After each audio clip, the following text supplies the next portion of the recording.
A white aircraft descends onto a runway carved from red Sahel earth. No ceremony, only dust rising, as if an old chronicle has been disturbed. Beyond the heat, new terminals glow in silence. Structures too fresh to belong to a land shaped by centuries of struggle. Hubs of steel and glass promising a future that arrived faster than the people it was meant to serve. From the Gulf, from the East, from the Maghreb, free currents converge. Not loudly, not with declarations, but with ports, rails, agreements, and quiet visits behind closed doors. Each power draws its own line across the horizon, hoping the Sahel will follow its direction. Yet the ground here has never obeyed easily. It absorbs intentions, it remembers wounds, and it still asks a question the world prefers to ignore. Stay with this unfolding horizon. Every line drawn here will echo far beyond the Sahel. The dry wind of the Sahel carries few promises, yet the concrete rising from its vast plains tells another story. Not a story written by its own people alone, but by those who fly in quietly, land on new runways, and survey a horizon thick with opportunity. It begins with a pattern repeated across the continent. Where global powers hesitate, the Gulf arrives fast. The United Arab Emirates, with its signature white architecture and precise steel geometry, has spent more than a decade extending its reach from the Red Sea to West Africa. But in recent years, this reach has deepened, not in soft declarations, but in contracts, logistics hubs, and discrete security arrangements that reshape how the Sahel connects to the outside world. Chad became the clearest doorway. In a single year, trade between N'Djamena and Abu Dhabi climbed to nearly $2 billion, written in the form of more than 39 agreements stretching across infrastructure, mining, agriculture, logistics, and finance. A $6 billion horizon opened almost overnight, turning the Chad-UAE relationship into a strategic bridge between the Sahara and the Gulf. Through that bridge, the Sahel becomes a corridor rather than a frontier. Yet Chad is only the prelude. When Sheikh Shakbout bin Nahyan traveled through Mali, Niger, and the land's neighboring Burkina Faso, the visits were framed as diplomacy. But those who observed the region closely know it was something more deliberate, an attempt to map influence where older powers have lost their footing. Ports on distant coasts, dry ports inland, new airports, and logistics stations create not merely infrastructure, but a spine. A physical expression of Gulf ambition stretching into the interior of Africa.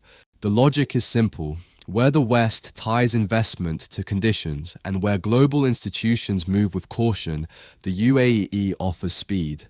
A project discussed in Europe for a decade might be signed, funded, and launched by Abu Dhabi in a single season. Governments under pressure welcome this rhythm.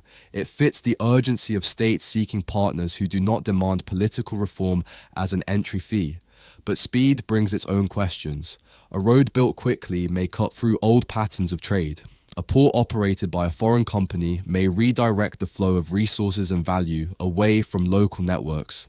And security support, including vehicles, training, and equipment supplied to Chad, inevitably deepens political ties, even when the arrangement is framed as purely practical. Still, for many in the Sahel, the appeal is undeniable.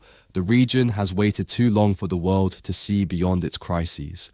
It has waited for meaningful infrastructure, rail, airports, energy grids, and agricultural systems that could restore livelihoods. The promise of Gulf capital feels like a long-delayed rainfall, sudden, heavy, and able to transform dry ground if it is absorbed well. Villages near new roads see trucks they never saw before. Small markets beside freshly paved routes fill with goods from distant capitals. And at the edges of new terminals, young workers gather, hoping that an economy on paper will translate into work they can touch with their hands. Whether these changes create shared prosperity or simply deepen external control is a question yet unanswered.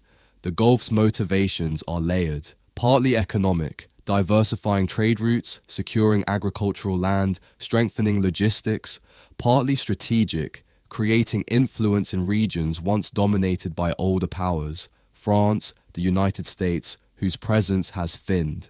Partly competitive, Qatar, Turkey, Saudi Arabia all seek different pieces of the same geographical puzzle. But the UAE's approach combines commerce with quiet security cooperation, striking a balance difficult for other powers to replicate. This dual strategy means the Sahel receives new buildings, clean, white, organized, while receiving vehicles and training that alter its security landscape. It is infrastructure with a shadow, commerce with a pulse beneath it, cooperation that leaves prints in both the sand and the political sphere. And as the Sahel shifts from an era of reliance to one of selective partnership, these prints matter. They shape how states negotiate with larger actors, how they frame their sovereignty, and how they reimagine their future in a world where alliances are now fluid rather than fixed. The region stands before a new threshold. One step leads to infrastructure that may finally connect its scattered economies. Another step leads to influence that may limit its room to maneuver. Both paths are present in the same deal, the same ribbon cutting, the same handshake beneath the desert sun. For now, the newly built airports gleam without dust. For now, the ports on the coast wait for cargo that has not yet arrived. And for now, the Sahel watches the arrival of investment shaped by distant ambitions and immediate opportunities. But the real question is, who steps through this door next? Across the Sahel, long lines of scaffolding rise against the horizon, stark, metallic, determined. They belong to a rhythm the region has come to recognize, the steady, almost relentless progress of Chinese infrastructure. Not loud, not ideological, just present, expanding inch by inch, road by road, power line by power line. For more than a decade, China has entered Africa through the gates of construction, but in the last few years, something has shifted. The pace quickened, the scale widened, the ambition deepened. The Belt and Road Initiative reached new heights, crossing the threshold of more than $120 billion in a single half-year period. Though not all of it touches the Sahel directly, the logic is unmistakable. If you want to reshape the continent's future, you must build its arteries. And so the Sahel, a region that struggles with fragile roads, limited energy grids, and gaps in healthcare, becomes more than a territory. It becomes a test, a frontier where China measures its ability to operate amid uncertainty. In Niger, engineers map routes for energy corridors linking the desert to the coast. In Mali, hospital wings rise with equipment sourced from Guangzhou and Shenzhen. In neighboring states that border Burkina Faso, new bridges appear where old ones collapsed long ago. Each project is a message. We build, we connect, we endure. Yet this presence is not merely technical, it is strategic. Beneath the red earth lie minerals that feed global industries, uranium to power grids, manganese to harden steel, gold to stabilize economies under strain. For China, securing long-term access to such resources is not opportunistic. It is foundational, a matter of national planning projected decades into the future.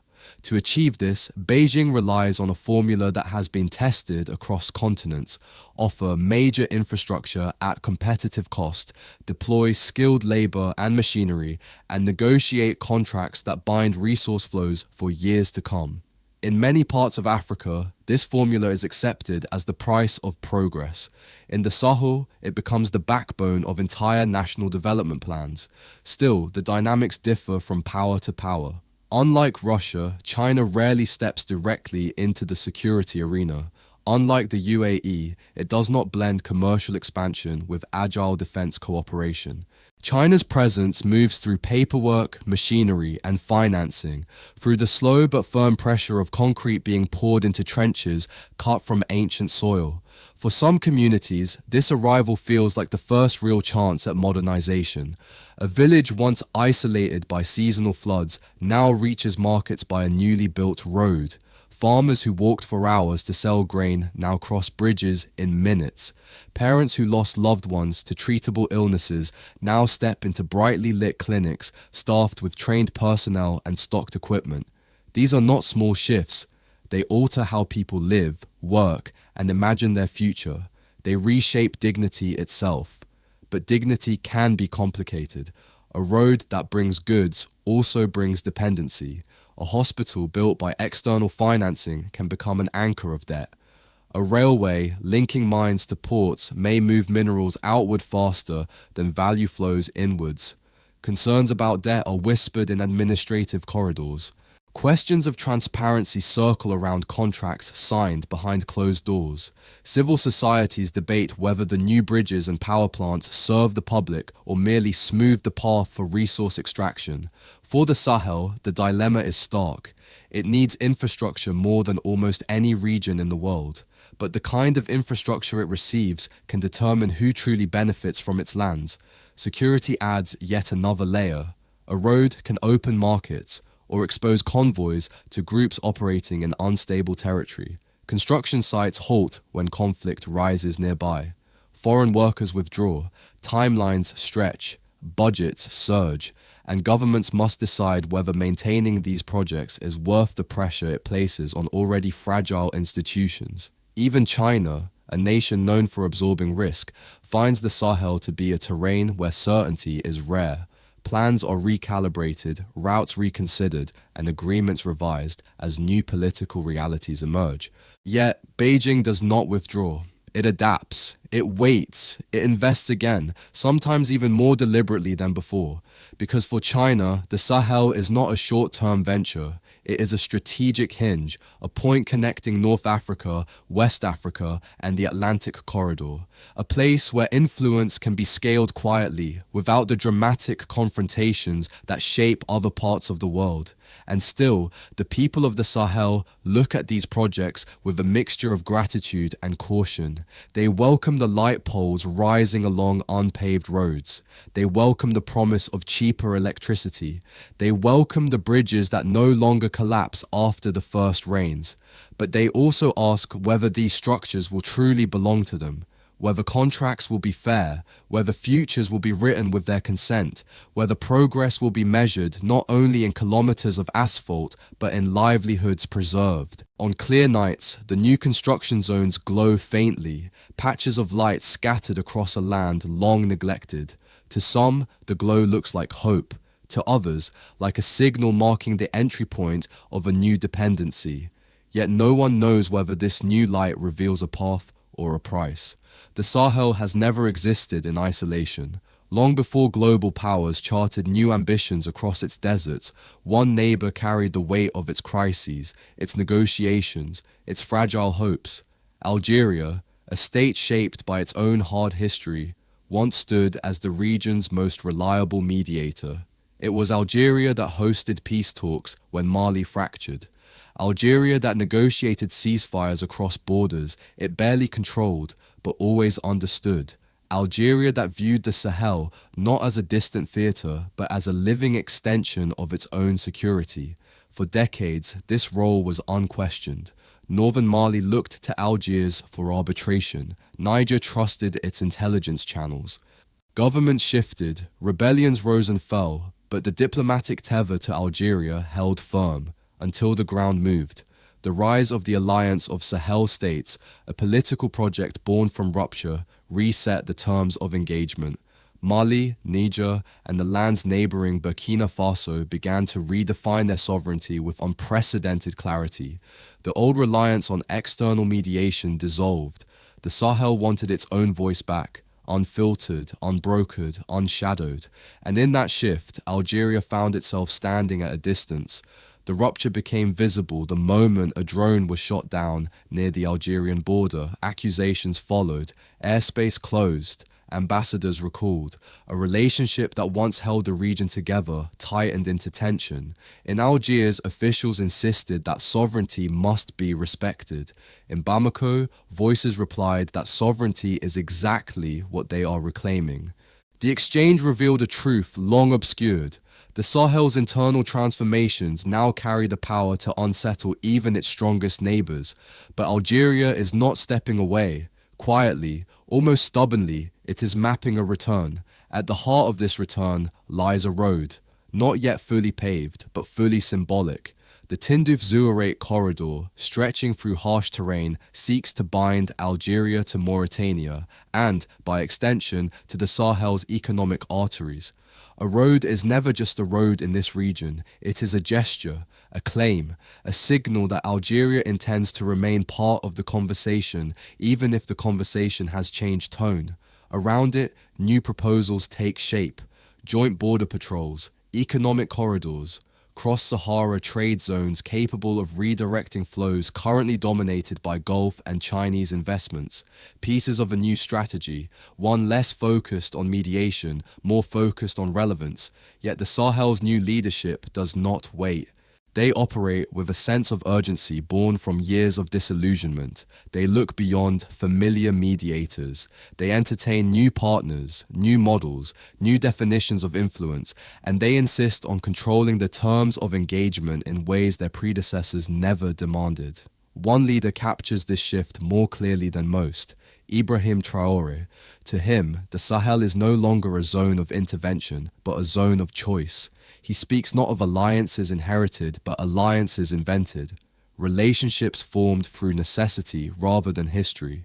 Under his watch, the region's diplomacy resembles a river breaking into new channels, refusing to follow its old bed. Within Burkina Faso, this change is felt in the streets as much as in official statements. Citizens speak of a future unbound from the framework set in Paris, Algiers, or any capital beyond their reach.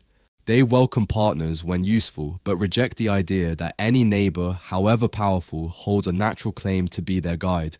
This new posture unsettles Algeria, not because it opposes Sahel sovereignty, but because it is accustomed to playing a central role in shaping it. When that centrality fades, a vacuum emerges, and vacuums in the Sahel do not remain empty. Into the space step new actors: the UAE with its speed, China with its scale, Russia with its security footprint, and emerging coalitions within the Sahel itself. For Algeria, the choice is clear: evolve or be eclipsed. The Tindouf-Zouarate project reflects a shift in perspective. Rather than controlling the political process, Algeria seeks to integrate the economic one. Rather than steering negotiations, it aims to influence flows of goods, energy, people. It is a move from diplomacy to geometry, from political influence to infrastructural relevance. But the Sahel has learned to negotiate from a different place now. It no longer bows to historical habit. It no longer accepts the natural order of regional influence. It demands offers that match its ambitions, not its vulnerabilities. This makes the coming years uncertain. Algeria wants stability on its borders. The Sahel wants sovereignty on its own terms. Their goals intersect, but the pathways diverge. Old alliances fray, new ones form. Borders stay still, but meaning moves. And the more the region redraws its internal logic, the more Algeria must reconsider its role, not as arbiter, but as participant in a landscape where influence is traded, not inherited. In maps drawn decades ago, the Sahel's boundaries were boldly marked, clear lines, fixed meanings. Today, those meanings dissolve in the heat, and perhaps the lines we see are not borders, but boundaries waiting to be rewritten. Across the vast Sahel night, three distinct lights travel toward one another, each carrying its own logic, each projecting its own future. They do not collide, they converge, slowly, inevitably. From the north, the Algerian beam glows steady and familiar, shaped by decades of proximity, security cooperation, and the belief that borders are more than lines. They are responsibilities. Algeria's model is not fast, not dramatic, but rooted in the long memory of a nation that understands insurgency, understands hardship, and understands the cost of instability spilling across frontiers. Its doctrine rests on dialogue, reconciliation, and the quiet weight of geography. From the east, a colder light emerges, the measured, engineered aura of Chinese infrastructure. It sweeps across the Sahel like a planned grid: roads, bridges, power stations, digital corridors. Its purpose is structural, not emotional. Its ambitions stretch decades, not years. China seeks continuity, resources, and long-term positioning, a place in the architecture of Africa's economic future rather than the politics of its immediate crises. And from the Gulf, a sharper light cuts through the desert, fast, bright, direct. The UAE's model blends commerce with security in a way few actors can match. It arrives through investments, logistics hubs, ports, and the discreet delivery of equipment that reshapes the balance on the ground. It does not attempt to define the region's ideology. It seeks efficiency, access, and leverage in the zones where older powers have withdrawn. Free visions, free methods, free forms of presence stitched into the same fabric. None of them fully align, yet none directly clash. Instead, they overlap, competing for lanes rather than territories, influence rather than flags. The Sahel stands not as an observer, but as the arena in which these models test their strength. Governments weigh options with new confidence, using one actor to bargain with another. A contract with China can pressure the Gulf to offer better terms. A security gesture from the UAE can push Algeria to revisit regional cooperation. The Sahel has learned to turn competition into leverage, a skill that transforms weakness into agency. But agency does not erase risk. When too many interests gather in one place, the political temperature rises. An infrastructure corridor can be interpreted as a strategic corridor. A port can be mistaken for a foothold. A training program can be read as alignment. And in a region where alliances shift faster than maps can be updated, misunderstanding becomes a currency as potent as strategy. Still, the convergence is real. It redraws how the Sahel negotiates with the world, as a stage chosen, not imposed. Yet beneath the growing brightness of these three lights lies a quieter truth. Each power claims to offer opportunity, but each also carries its own shadow. The Sahel must navigate both. Still, one question hangs in the air, unanswered. The Sahel moves through time differently. Where other regions follow predictable cycles, the Sahel shifts in long silences and sudden turns, its progress shaped not only by what it builds, but by what it refuses to accept. For decades, the narrative was written elsewhere. The region was described through its crises rather than its capacities, through instability rather than aspiration. But something has begun to change, not loudly, not fully, but undeniably. The arrival of new partners has forced the Sahel to confront its own reflection. If Algeria offers familiarity, if China offers infrastructure, if the UAE offers speed, then the question becomes not what the world wants from the Sahel, but what the Sahel wants for itself. And that shift matters, because agency, once lost, is difficult to reclaim. But once reclaimed, it becomes the foundation of sovereignty. Across dusty administrative halls, across settlements pressed against desert winds, across cities emerging from years of constraint, governments and citizens ask the same question. What future can we shape with what we have, rather than what we are given? The benefits are real. More partners mean more bargaining power. More infrastructure means more connection between communities long separated by distance and neglect. More diplomatic room means less dependence on any single actor. A new energy moves through the region, not yet steady, but certainly growing. In meeting rooms where plans were once constrained by limited choice, officials now debate between multiple proposals. For the first time in years, negotiation feels like an act of strength rather than desperation. But this rising confidence walks alongside risk. Every partnership carries its own weight. Every corridor built by foreign hands has a direction that may not match local intentions. Every investment opens doors and sometimes obligations. The Sahel knows this. It has learned from past arrangements that promises can outshine realities and that the world can shift its attention as quickly as it offers its support. It understands that sovereignty must be practiced, not proclaimed. So the region stands at a pivot, a rare moment where paths multiply rather than narrow. One path leads to diversification, to balanced partnerships, to development grounded in transparency and foresight. Another leads to new forms of dependence hidden beneath modern language and modern structures. The Sahel must decide which future it is willing to carry. And perhaps that is the point. Choice is not given, it is exercised. Sovereignty is not a gift, it is a discipline.